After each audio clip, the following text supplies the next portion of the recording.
Evaluation question 4. I've used multiple types of media technology in my coursework. These are in the forms of software and hardware. I've used Adobe Photoshop and Adobe InDesign as my creative software. I've also used Canon cameras that I borrowed from college as my hardware. When I first started my project, my use of Photoshop and InDesign was limited.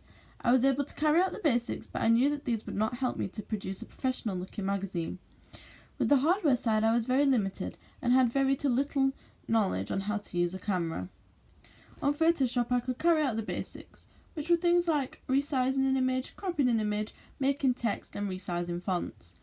I quickly found that these skills were not sufficient enough to make a convincing magazine and knew that I would have to better my skills. As for InDesign, I found it very confusing at first glance and therefore was very reluctant to use it and trying to understand what it was used for. As for the camera, I had no concept of how to use it and what the capabilities of it were.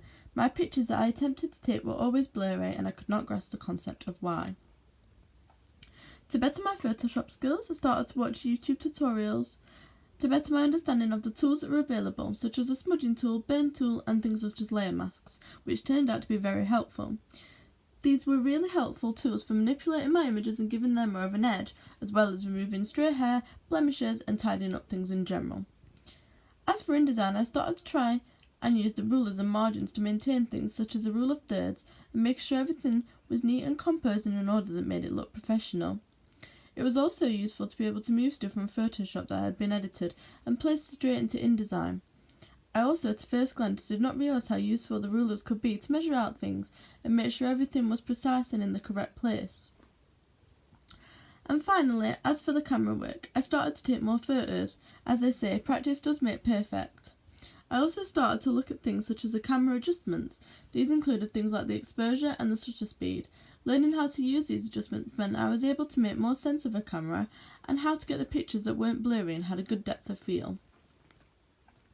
By the end of my main task, I had sufficient knowledge of all the technologies, whether that be hardware or software. This meant I was able to produce a more realistic and presentable magazine. When I came across Photoshop, I came across some advantages. These are the basic things, such as that you are able to manipulate images in many different ways to produce something that is true to what you have envisioned. Another advantage is that once you have grasped the concept how to use a tool, it is pretty simple to use and is not easily forgotten. Another advantage is purely the wide range of tools and how these can be used in multiple different ways. A few disadvantages are clear, however I do enjoy working with Photoshop.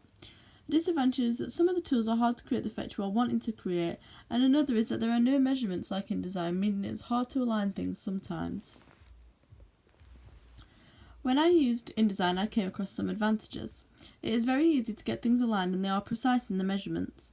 It makes things look very professional when used correctly.